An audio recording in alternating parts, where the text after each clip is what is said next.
Stranger Things, c'est avant tout une déclaration d'amour au cinéma. Vive le cinéma! Matt et Ross Duffer, les deux frères à l'origine de la série, se sont inspirés du cinéma des années 70, 80, 90, bref, des films qu'ils regardaient à la télé quand ils étaient gosses. Des films qu'une partie des jeunes générations ne connaissent pas toujours, noyés sous les nouveautés qui sortent chaque mois sur toutes les plateformes. Cette vidéo, elle s'adresse autant aux nostalgiques comme moi qu'aux plus jeunes. J'espère surtout qu'elle vous donnera envie de découvrir ou de redécouvrir ces grands classiques du cinéma. Les frères Duffer donc ne se sont pas contentés de s'inspirer de ces films, ils ont littéralement truffé Stranger Things de clins d'œil à leurs œuvres et séries préférées. Et croyez-moi, vous ne les avez pas toutes vues. Pour se remettre un petit peu dans le contexte, Stranger Things, c'est l'histoire d'une bande de jeunes geeks des années 80 confrontés à la disparition de l'un d'eux, un soir de novembre 83. En cherchant leur ami, ils tombent sur Eleven, une fille étrange, perdue et dotée de pouvoirs psychiques, et vont peu à peu découvrir qu'il se passe dans leur ville des choses vraiment pas normales. Pour commencer, nous allons parler des références ultra évidentes. Suivre une bande de jeunes confrontés à des aventures hors du commun, eh bien, c'est plutôt assez courant dans les années 80.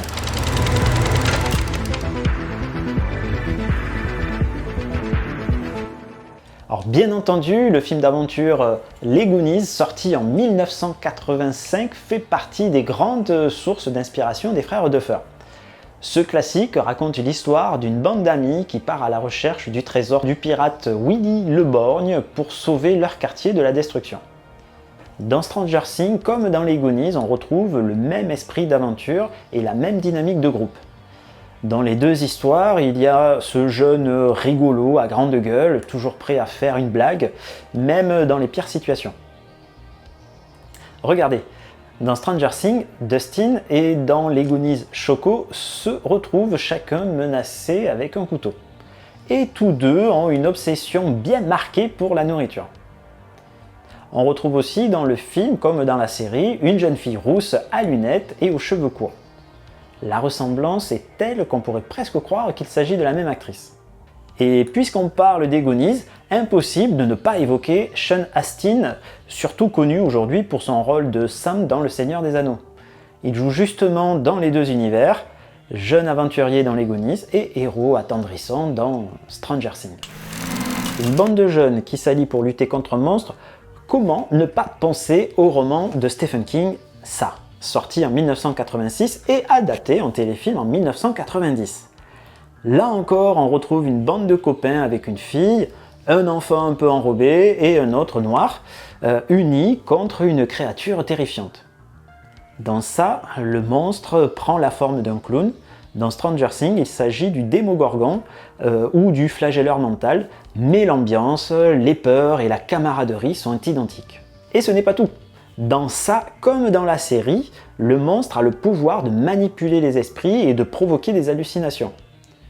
Souvenez-vous par exemple cette scène où des ballons éclatent en laissant s'écouler du sang. Une image qui semble tout droit sortie de l'univers de Stephen King. Stand By Me de Rob Reiner, sorti en 1986, raconte aussi l'histoire d'une bande de jeunes amis qui partent à l'aventure pour retrouver le cadavre d'un garçon disparu. Et pour terminer avec les films de bande de jeunes, je suis obligé de parler d'E.T., tant les références sont nombreuses. Il faut savoir que les frères Duffer sont ultra fans du cinéma de Spielberg, comme tous les enfants ayant grandi dans les années 80-90. E.T. ne sera pas la seule référence à ce réalisateur, vous allez voir. Alors pour rappel, dans E.T., Elliot rencontre un extraterrestre et décide de lui venir en aide, assisté par son frère et sa sœur. Tous ensemble, ils vont tout faire pour le protéger des agents du gouvernement et le faire rentrer chez lui. Dès le début de Stranger Things, le clin d'œil est évident. Les jeunes jouent à Donjons et Dragons et mangent des pizzas exactement comme dans E.T. Puis vient la rencontre entre les jeunes et Eleven qui fait beaucoup penser à la rencontre entre Elliot et E.T. Plus tard, comme E.T., Eleven découvre la télévision et les programmes de l'époque. Alors ce passage est vraiment top. Afin qu'Eleven passe inaperçu, les garçons lui font porter une perruque blonde, la même que celle d'E.T. Et E.T. déguisé en fille, c'est hilarant pour un gamin de 5 ans qui découvre le film. Et rappelez-vous, Mike fait semblant d'être malade pour rester à la maison avec Eleven. Spielberg avait déjà tourné la même scène 34 ans plus tôt. Et ce n'est pas fini. Pour sortir sans se faire repérer, Eleven se déguise en fantôme, tout comme E.T. dans la fameuse scène d'Halloween. Puis comment ne pas évoquer la scène de fuite devant les autorités? Eleven choisit de passer par-dessous et E.T. lui par-dessus. Regardez bien comment ces scènes sont tournées, c'est magnifique. Et pour terminer, et c'était très dur à remarquer, regardez ce plan de Dustin au téléphone. Qu'y a-t-il écrit sur la cabine? E.T. téléphone maison.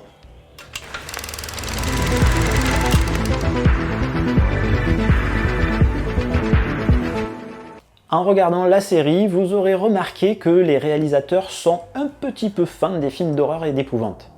Et effectivement, les références ne manquent pas. Je me dois de commencer encore avec un film de Steven Spielberg qui a fortement influencé les frères Duffer. Les Dents de la Mer, sorti en 1975.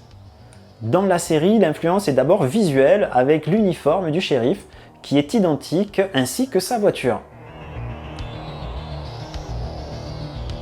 Le maire, qui essaye de tout contrôler aux dépens de la sécurité de ses citoyens, a des points communs avec celui que l'on retrouve dans le film. Dans la saison 4, on retrouve même l'affiche du film dans la chambre de Will. Et bien sûr, ne pas oublier que le Démogorgon est attiré par le sang, tout comme les requins des films. Vous avez fait le lien? Et on enchaîne lorsque Nancy et Robin vont interroger Victor Krill en prison. La référence au silence des agneaux est plus qu'évidente. Regardez le cadrage, les décors, la peur sur les visages, les prisonniers qui interpellent les filles, etc. Le silence des agneaux est sorti en 1991, réalisé par Jonathan Demme, et raconte l'enquête d'une jeune agente du FBI, Clarice Starling, qui sollicite l'aide du brillant mais terrifiant psychopathe Hannibal Lecter pour traquer un tueur en série surnommé Buffalo Bill. D'ailleurs, je suis sûr que vous avez été impressionné par l'apparition de Krill et de ses yeux crevés. Mais vous avez reconnu l'acteur? Il s'agit de Robert Englund, habitué au maquillage qui dure des plombes, car il interprétait l'inoubliable Freddy dans Les Griffes de la Nuit, sorti en 1984. D'ailleurs, Freddy qui sort des murs a grandement inspiré cette scène. De plus, Freddy est un tueur défiguré qui traque un groupe d'adolescents jusque dans leurs rêves. Un petit peu comme le méchant de Stranger Things. On continue avec le film Firestarter de 1984, adaptation du roman Charlie de Stephen King. Dans le film, la jeune fille, jouée par Drew Barrymore, déjà présente dans E.T., est dotée de pouvoirs de pyrokinésie. Elle sera soumise à des expériences et se rebellera, tout comme Eleven le fera dans la série. Encore un film produit par Steven Spielberg qui va inspirer Stranger Things, Poltergeist, de Tobe Hooper, sorti en 1982. Spielberg réalisera d'ailleurs quelques plans du film. Si vous aimez les films d'épouvante, je vous le recommande. Les Freeling vivent dans un lotissement paisible jusqu'au jour où leur fillette est enlevée par des esprits dans une dimension parallèle par un démon appelé la Bête. Cette histoire peut bien sûr vous rappeler celle de la série. De nombreuses scènes du film sont directement inspirées par Poltergeist, comme vous pouvez le voir.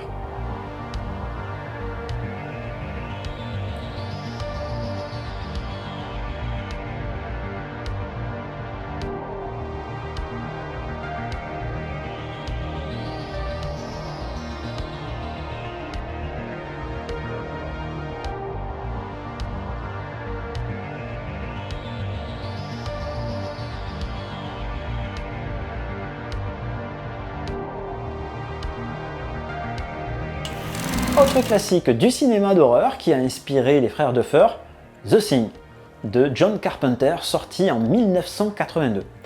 Le film met en scène des scientifiques en expédition en Antarctique qui se font attaquer par la chose, sorte de parasite extraterrestre qui vous infecte et vous assimile. Un peu comme le fait Stranger Things avec le flagelleur mental.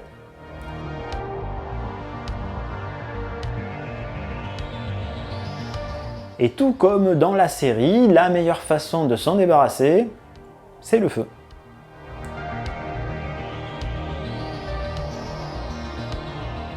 Dans la série, on peut voir une affiche du film. Mais on peut voir aussi le prof de physique regarder le film avec sa petite amie. Alors pour rester dans les films d'horreur, voici un petit clin d'œil à Evil Dead, sorti en 1981, quand les personnages se font attaquer par des racines. On retrouve même l'affiche du film dans la chambre de Jonathan. La production a même sorti des affiches rendant hommage au film. Dans Evil Dead, 5 amis partent passer le week-end dans une cabane isolée et libèrent malgré eux des forces démoniaques après avoir lu un ancien grimoire.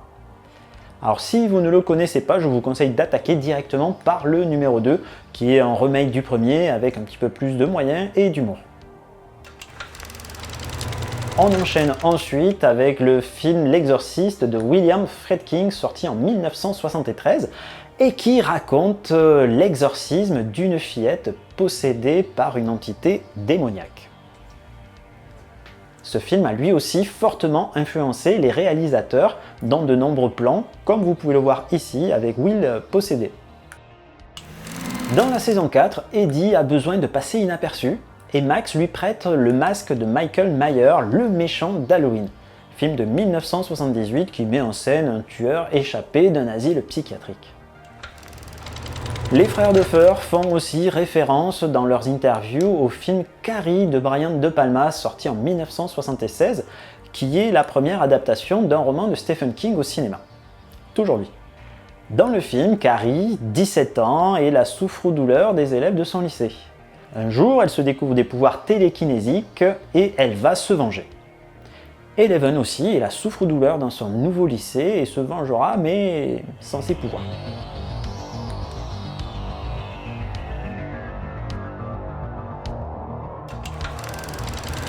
Cette autre référence à Stephen King est beaucoup plus discrète. Regardez ce que lit le policier. C'est le livre Cujo. Cujo a été adapté en film en 1983 et il parle d'un Saint-Bernard devenu fou après avoir été mordu par une chauve-souris. Les réalisateurs ont fait des démogorgones, des sortes de chiens fous et ultra menaçants. La mère de Will le cherche dans les murs à coups de hache. C'est un très bel hommage au très flippant Shining de Stanley Kubrick.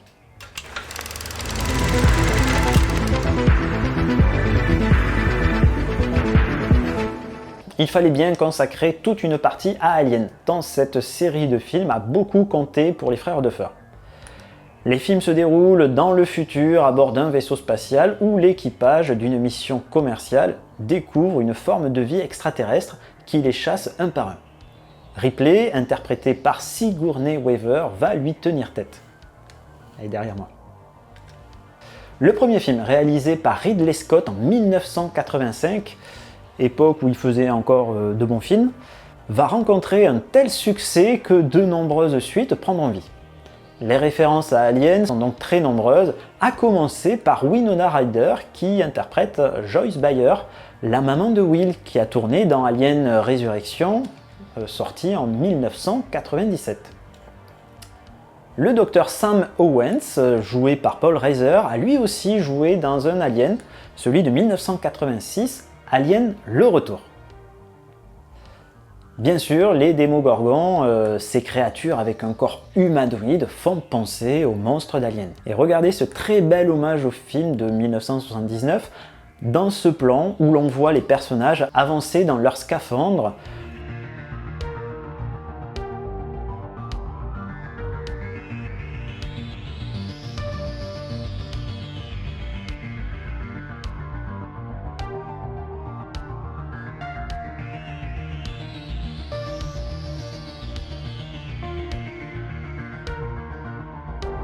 où celui-ci, où Steve découvre une matière étrange. Comme par hasard, dans le film, comme dans la série, les monstres n'aiment pas le feu. Ici, c'est Alien le Retour de 1986. Encore un point commun dans la série comme dans les films, les monstres s'accrochent au visage de leurs victimes pour pondre dans leur corps. Plus difficile à trouver, dans la saison 2, les réalisateurs ont donné la salopette et la coupe de cheveux de Ripley à Eleven. Mais ce n'est pas tout. Comme vous le savez, Eleven a un 11 tatoué sur l'avant-bras, tout comme Ripley a un 8 dans Alien Resurrection. Toujours dans Alien Resurrection, Ripley découvre un laboratoire où les monstres victimes d'expériences génétiques sont conservés dans d'immenses cuves de verre. C'est le cas également dans la série. Et pour terminer, voici deux scènes mélangées. Où est Alien, où est Stranger Things? Je vous laisse deviner.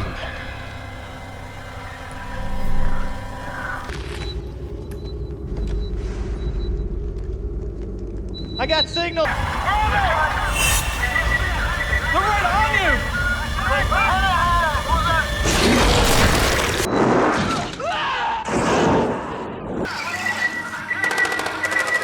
Jesus Christ, Apone, what is going on? Spassky, Crower down.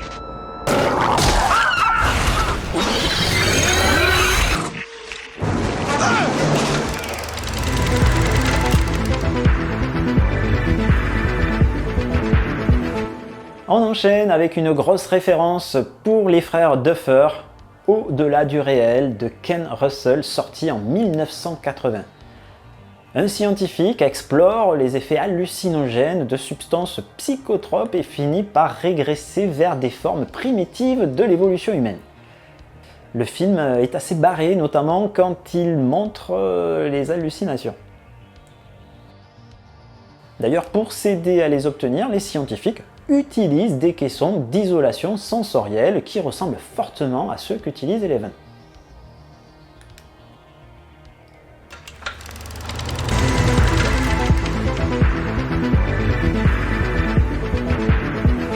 Il y a longtemps que je n'ai pas parlé de Steven Spielberg. Les réalisateurs étant évidemment des fans d'Indiana Jones, ont glissé un bel hommage dans la saison 3, quand les scientifiques russes sont tués par leur machine, de la même façon que les nazis sont tués dans l'Arche perdue. Autre hommage, mais cette fois à la dernière croisade, avec Steve et Robin qui sont attachés dos à dos comme Indiana Jones et son père.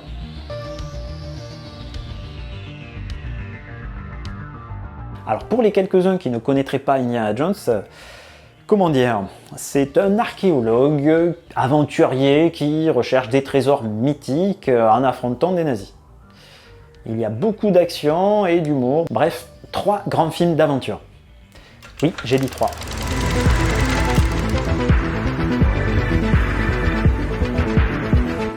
Les réalisateurs ont aussi rendu un très bel hommage à Ghostbusters, qui est l'un de leurs films préférés, en déguisant la bande de copains en chasseurs de fantômes pour Halloween. La fin de l'épisode 2 de la saison 2 se termine par la musique du film.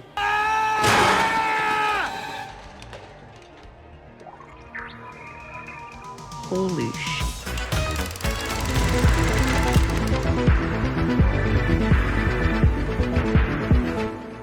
On poursuit avec Jurassic Park, que l'on ne présente plus, toujours de Steven Spielberg, sorti en 1993 et qui a influencé plusieurs scènes, comme quand Bob essaye de remettre le courant dans les sous-sols du labo Dawkins, ou comme quand les jeunes sont traqués dans le centre commercial par le flagelleur mental.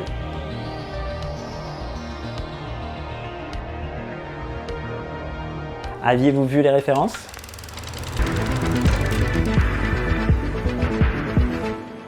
Alors ça passe vite, mais j'aime beaucoup cet hommage rendu au film Commando sorti en 1985, où l'on voit Lucas se préparer.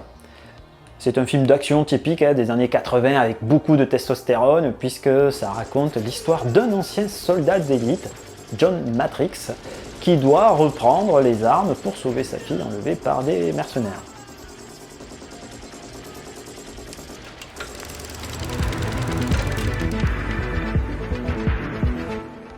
On enchaîne avec un autre film de Schwarzy, mais cette référence est un petit peu plus subtile. Aviez-vous remarqué que l'épée qu'Hopper ramasse pour se protéger du Démogorgon et celle de Conan le Barbare.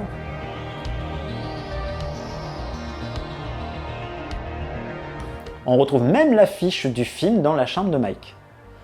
Le film est sorti en 1982, adapté du roman d'Howard par John Milius.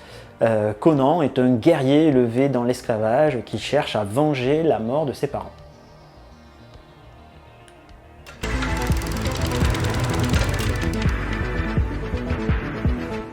Allez, un dernier film avec Schwarzenegger. Comment ne pas voir l'hommage très appuyé des réalisateurs de la série au film Terminator à travers le méchant russe de la saison 3. Tout est là. La façon de marcher, l'absence d'expression du personnage. Cet acteur pourrait facilement jouer Arnold Judd. D'ailleurs, même le maire le pense. On retrouve aussi la bande-annonce de Terminator dans la saison 2. Inhuman. Relentless. Arnold Schwarzenegger is the... Bon, qui a grandi dans les années 80 a forcément vu Retour vers le futur, sorti en 1985 et réalisé par Robert Zemeckis.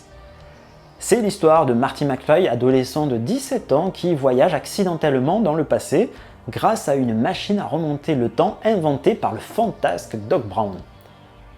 Et devinez qui est à la production ? Steven Spielberg, bien sûr. Il y a donc des références au film dans la série.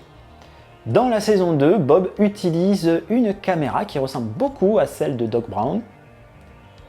On fait à nouveau référence au film un peu plus tard, dans la saison 3, quand les jeunes se planquent dans une salle de cinéma qui le projette.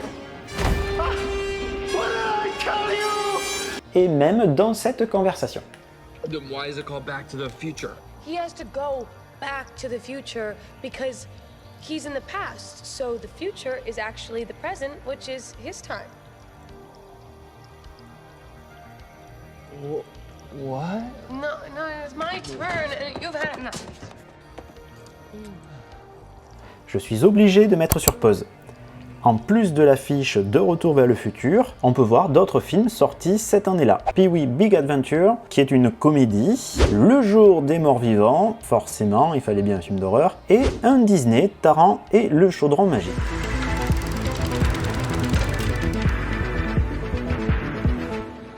Dans la saison 3, Dustin a une petite amie, et ils sont fans de l'histoire sans fin de Wolfgang Petersen, sortie en 84. Et dans une scène hilarante, il chante le générique du film alors que la situation d'urgence ne s'y prête pas.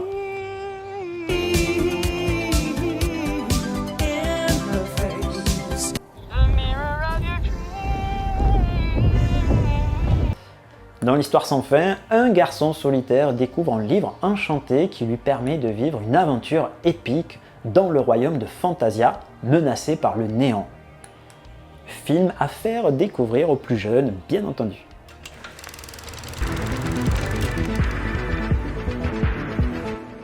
Pour changer un petit peu, ce n'est pas une référence à un film, mais à une très bonne série télé, Magnum, diffusée entre 80 et 88. Magnum est un ancien soldat devenu détective privé à Hawaï qui mène des enquêtes tout en profitant de la vie luxueuse d'une villa qu'il garde pour un mystérieux écrivain. Il y a de l'action, de l'humour et surtout Tom Selleck. Dans Stranger Things, Jim Hopper s'inspire grandement du look et de la célèbre moustache du célèbre détective.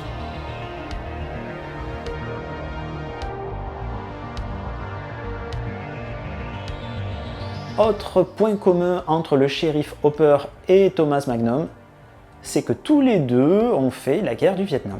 Ever since I was 18. There's some letter of induction in the mail. Uncle Sam wants me to go fight some war in the jungle. Allez, encore un film de Steven Spielberg que les frères Duffer adorent, Rencontre du troisième type. Rencontre du troisième type, sorti en 1977 déjà. Dans le film, un employé d'une compagnie d'électricité voit sa vie bouleversée en rencontrant un ovni. Regardez maintenant cette scène qui est grandement inspirée par ce film où deux enfants ouvrent la porte de leur maison. Même chose pour l'équipe de spécialistes en combinaison.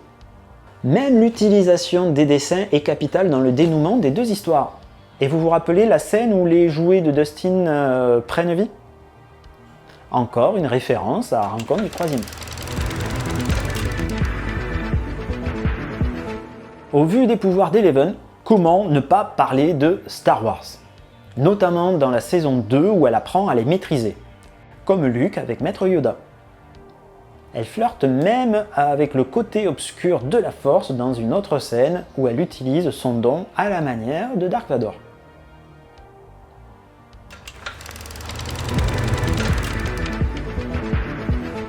Dans la série, on retrouve aussi des références à Piège de cristal, Die Hard, de John McTiernan, sorti en 1988. La première, c'est quand Hopper braque le méchant russe. You don't put that thing away, I'm gonna blow some daylight into that thick skull of yours. No. It's the police. You won't hurt me. Yeah?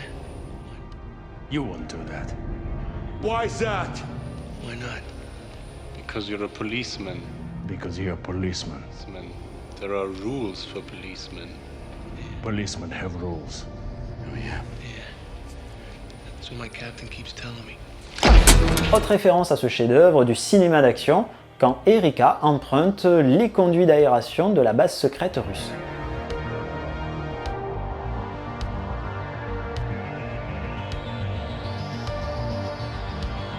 Alors pour ceux qui n'ont pas vu le film, regardez-le et vous passerez forcément un bon moment avec le policier John McClane qui affronte seul un groupe de terroristes qui prend un otage, un gratte-ciel de Los Angeles lors des fêtes de Noël.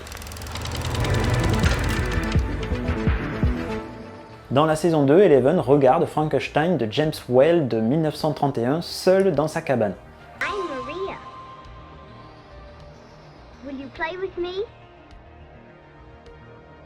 À ce moment-là, elle a le sentiment d'être comme le monstre.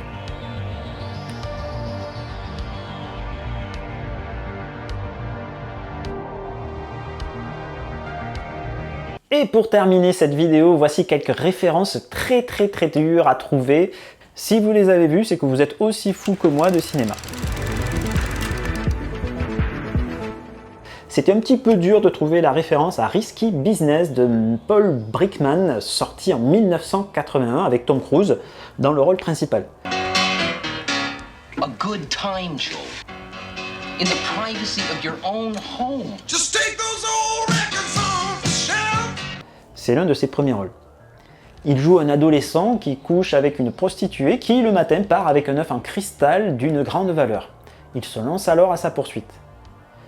Dans cette scène, Nancy et Steve sont habillés comme les acteurs du film.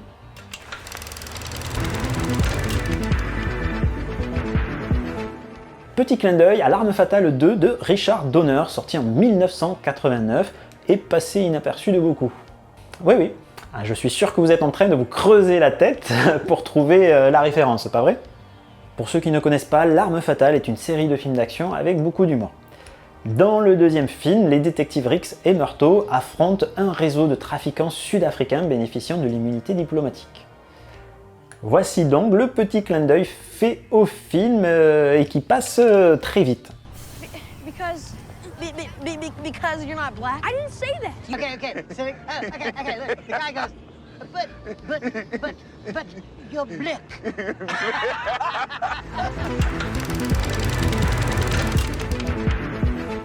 L'attaque du bus par les Démogorgones dans la saison 2 ressemble aussi beaucoup à Super 8, film de J.J. Abrams sorti en 2011. L'action se passe dans une petite ville américaine des années 70 où un groupe d'adolescents tourne un film amateur quand un accident de train libère une mystérieuse créature. Je vous le conseille, c'est un bel hommage au cinéma de Steven Spielberg encore, qui par ailleurs est le coproducteur. Décidément.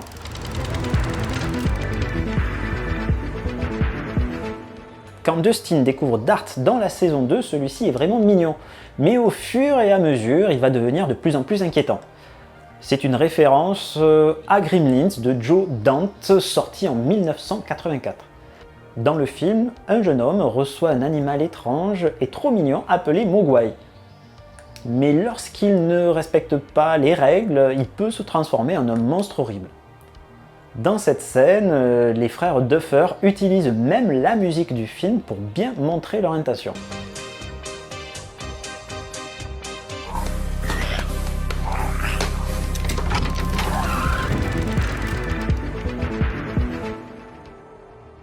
Le film Witness de Peter Weir, je sais pas trop, sorti en 1985, se retrouve aussi dans la série. Harrison Ford y interprète un policier de Philadelphie qui doit protéger un témoin amish ayant assisté à un meurtre. Regardez comment les réalisateurs ont reproduit cette scène dans la série.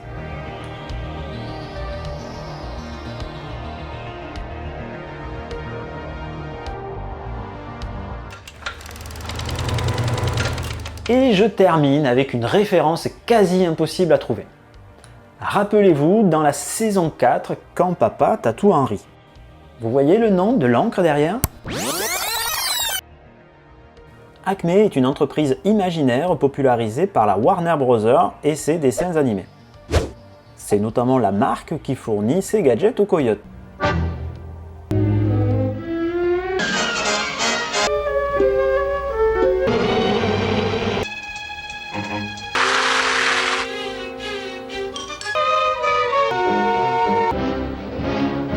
Au cinéma, la première référence trouvée date de 1920 dans un film de Buster Keaton, La voisine de Malek.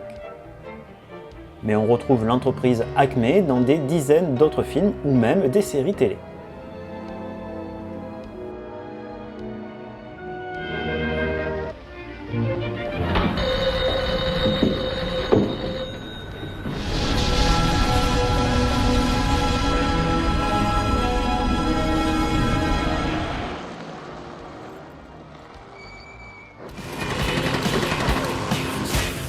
There's the A, that's first, there's a C, that's next, there's an M, you're almost done. There's the E, it's last, now spell. Étonnant, non?